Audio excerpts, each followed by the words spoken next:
We just like to manifest that I support po the budget of the OVP. As a matter of fact, pwede po sana pag-aralan natin, review, yung binawas po na 39 million, baka pwede pong ibalik ulit. Because maganda naman po yung mga programa na ilatag po ng OVP. Kung pwede lang po, Mr. Chair, kung allowed po ito, bawasan po ang budget ko sa opisina sa Senado, kahit konti, ilagay na lang po sa OVP. Budget daw ni Senator Bongo, idagdag natin sa OVP. I so move, Mr. Chairman. Second motion, Mr. Chairman. Before I act on the motion, any... Well, first of all, I fully support the budget of the Office of the Vice President. Total naman, meron nagsabi ni sa Senador na malaki insertion natin. Bigay na natin sa Office of the Vice President para maging working Vice President siya. Sobrang nakakagulat na balita. Grabe ang pasabog ni Jinggoy. Napatayo si VP Sara. Nagulat si Ping Lacson. I-abolish na ang Senado. Ayon sa nakalap nating impormasyon, binira ni Senador Estrada si Senador Lacson matapos sabihing malaki ang insertion sa budget ng mga kasama niya. Kaya dadalhin na lang daw nila ang budget sa office ni Duterte. Grabe ang pasabog ni Jinggoy. Napatayo si VP Sara. Nagulat si Ping Lacson. I-abolish na ang Senado. Tara panoorin natin. Thank you, Mr. Chair. My question now is, I noticed that from 942 million, binawasan po ito in-slash ng 902.8 million na lamang, nawala po yung 39.143 million. Ang tanong ko po ngayon, Mr. Chair, ano po mga proyekto o programa na maapektuhan po nito, ito pong slash po ng 39.143 million, Mr. Chair?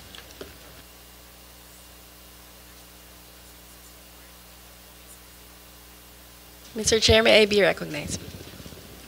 Attorney Sanchez. Thank you, Mr. Chair. Your Honor, the amount that was not considered by the DBM only pertains to ICT equipment. So out of our original request, only a portion of that was included in the NEP.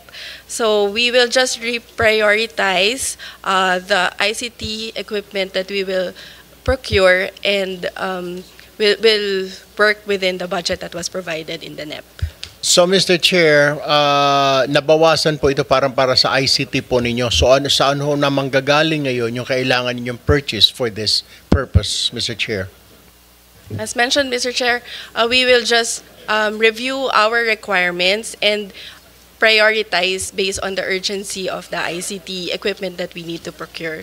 So, some of the items will have to be deferred or we may need to forgo some of the items, Mr. Chair. Ano-ano po, Mr. Chair, mga bago existing programs ng OVP na popondohan po ng OVP this year? Kasi I noticed from 744.1 million po na budget ng 2025, you're asking for 902, pero nabanggit nga po ni VP kanina na mostly ay sa MOOE, mapupunta po 100 plus million po yata. Now, kaya ang tanong ko po ngayon, ano-ano po mga programs, existing programs, o mga bago na popondohan po ng OVP? Yes, Mr. Chair. Basically, it would be the same programs that we are implementing this year in 2025. So we will just include additional provision for Magnegosyo Taday because in 2025 we are only using the continuing appropriations from 2024. So part of the increase will also go to the procurement for disaster relief operations, Mr. Chair. All right, Mr. Chair, and notice also, ongoing po ba ito, Mr. Chair, itong OVP program activities, ito pong Al-Janaza Kit Assistance, tsaka Sympathy Flower Program, is this ongoing or is this new program of the OVP? It's part of our ongoing programs, Mr. Chair. It used to be part of our medical and burial assistance program, but we are running it as a separate program now because instead of giving monetary grants, we provide a kit, Al-Janaza kit, Mr. Chair. Mr. Chair, I just noticed, kasi po, like I have an office at Zamba Sultan, Zamboanga City, yung mga kababayan po nating Muslim, pag may burial po, hindi naman po sila gumagamit na ataol, kundi naghihiram na lang po ng sasakyan, which I provided my office there in Zamba Sultan, Zamboanga City. Halos everyday po, hinihiram po ng mga kapatid nating Muslim para maisakay po yung bangkay, para mailibing. Pero maganda pong programa itong Al-Janaza Kit Assistance and Sympathy Flower Program. My last question, Mr. Chair, kung meron pong dapat i-prioritize ng committee na ito. Ano po ang mga dapat dagdagan na pondo? Saan, Mr. Chair? Ms. Sanchez, before you respond, let me recognize the presence of our Majority Leader, Senator Zubiri. Yes, Mr. Chair, that would be the disaster relief operations. Since that is the second highest requested but assistance from the Office of the Vice President after the medical and burial assistance. That's all from me, Mr. Chair. Thank you po. Thank you, Senator Tulfo. Next will be Senator Go. Mr. Chairman, Yes. before we recognize the other members of the Senate, I know many of you just want to make manifestations.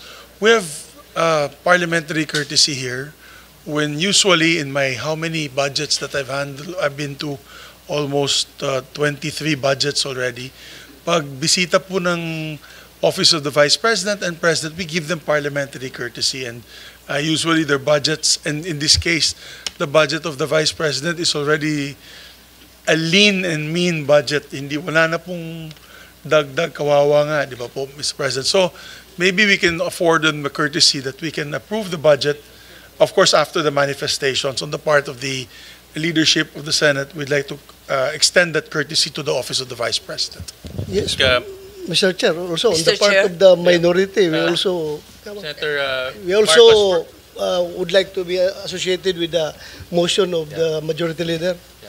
Senator Marcos. That was my question, Mr. Chair. Is that a motion that we therefore endorse the budget of the Vice President from the subcommittee to the Mother Committee of Finance? Well, let's give the members an opportunity to give their manifestations. No, That's fine, All right. but may I make that motion and hold it in abeyance Yes. until everyone has You can do it at the end Thank after you. the manifestations. Mr. Chair, before I have to attend to a caucus upstairs, I would just like to manifest that I support po the budget of the OVP. As a matter of fact, kung po pwede po sana pag-aralan natin, review, yung binawas po na 39 million, baka pwede pong ibalik ulit. Because maganda naman po yung mga programa na ilatag po ng OVP. Thank you, Mr. Chair. Thank you, Senator Tulfo. Next is Senator Go. Salamat, Mr. Chair. I also hope we could accord parliamentary courtesy to the Vice President and approve her office budget swiftly. Mr. Chair, distinguished colleagues, and to Vice President Sara Duterte, good day. Mr. Chair, I just want to express my strong support for the proposed budget of the Office of the Vice President for 2026. As a proud Dabawenyo, I have witnessed firsthand the remarkable work of the Vice President when she was still the mayor of Davao City, and when she became Vice President, and I sincerely believe Vice President Duterte's initiatives have been instrumental in helping this government uplift lives and promote the welfare of all Filipinos. Tiwala po ako sa ating Vice Presidente at sigurado po ako na nagagamit po ang pondo ng bayan sa tama. Sa totoo lamang po, matagal po ako nagtrabaho kay former President Duterte at naabutan ko po nung siya po ay naging Vice Mayor ng Davao, si Vice President Sara. Kung stricto po si dating Mayor, dating Pangulong Duterte sa panggobyerno, mas stricto po si VP Sara. At alam ko pong magagamit talaga ang pondo para sa pantulong sa ating mga kababayan, kesa naman po napupunta lang sa flood control, nagatasan po ng ilang mapagsamantala.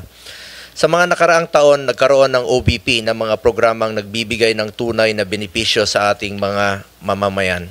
From medical assistance to relief operations, educational support, pangkabuhayan programs at libreng sakay among others. Sa totoo lamang po itong libreng sakay ay atin rin po itong sinusuportahan in my own small way po. The Medical and Burial Assistance Program has assisted more than 187,000 beneficiaries when it was still given funding. In 2024, the OVP was able to distribute more than 144,000 to individuals in need. The Magnegosyo Taday program has given entrepreneurial opportunities such as livelihood assistance and training programs to various marginalized individuals and groups. The OBP has always stood ready to assist during disaster relief operations, having able to provide relief goods to disaster-stricken areas and assist more than 200,000 individuals. Nakikita ko rin po ito dahil ako mismo, umiikot rin po ako sa mga tinatamaan po ng bagyo. The OBP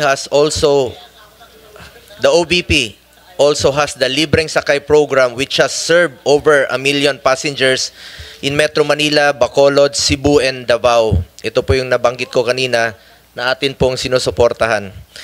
For this year, 2025, we push to restore the funding.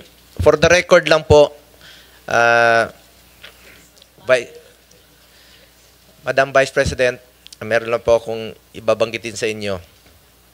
For this year, ibig sabihin ito po yung last year na budget deliberation. Gusto ko lang po ipakita sa screen yung 2025 NEP ninyo na proposed budget. Sandali lang po, ma'am. Gusto ko lang i-share po sa inyo. 2025.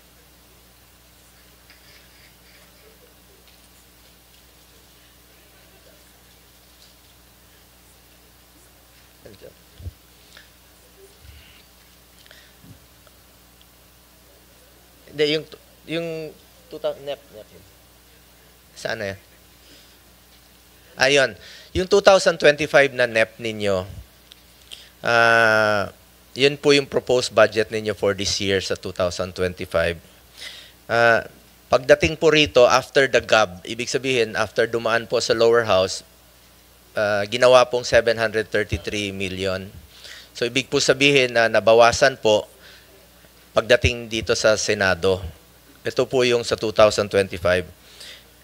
We push to restore the funding for socio-economic programs of the OBP, which was cut by the lower house. Dahil alam natin na malaking tulong po ito sa mahalagang programa po ng OBP na may direktang benepisyo sa ating mga kababayan. From the proposed 2 billion in the NEP, the OBP only received 733 million in the 2025 GAA. Hindi po napondohan at binawasan po ang pondo sa mga programa na pangtulong po sa ating mga kababayan. In fact, I wrote a letter to then Finance Chair Senator Grace po to restore funding for the OBP. Nakakalungkot lang po na hindi ito napagbigyan. Majority rules dito at minsan po'y small bycam po ang nagdi-decide. Marami po sanang matutulungan ito kung na-approve po itong budget. Ma'am, ayan po yung sulat ko for yung last year po. Sa totoo lang po, inihalal po ang Vice President hindi lamang para umupo sa pwesto at maging spare tire. Inihalal po siya para maging working Vice President para maglingkod at tumugon sa pangangailangan ng ating mga kababayan. That is why for next year, I urge the Senate to support the budget of the OVP in full. Napakaliit po ng increase. 1% lang po. Pero alam naman natin na marami pong matutulungan. Kung pwede lang po, Mr. Chair, kung allowed po ito, bawasan po ang budget ko sa opisina sa Senado. Kahit konti, ilagay na lang po sa OBP. Mr. Chair, lahat tayo na sa gobyerno, public servants, we are meant to serve the Filipino people. Basic mandate po ang tumulong, lalo na po sa mga nangailangan ng social services. Nakikita ko po yan, mahaba po ang pila sa kanya mga satellite office. We must further empower and help BP's office to respond to the needs of the Filipino people, especially the marginalized sector. Muli, nais ko pong ipahayag ang aking suporta para sa budget ng OBP. Alang-alang na lang po sa mga kababayan nating mahirap, let's support her to be a working Vice President. Maraming salamat po. Maraming salamat, Senator Go. Next is Senator Marcos. Yes, karangalan at ligaya ko na makasama sa ibang mga project na ito.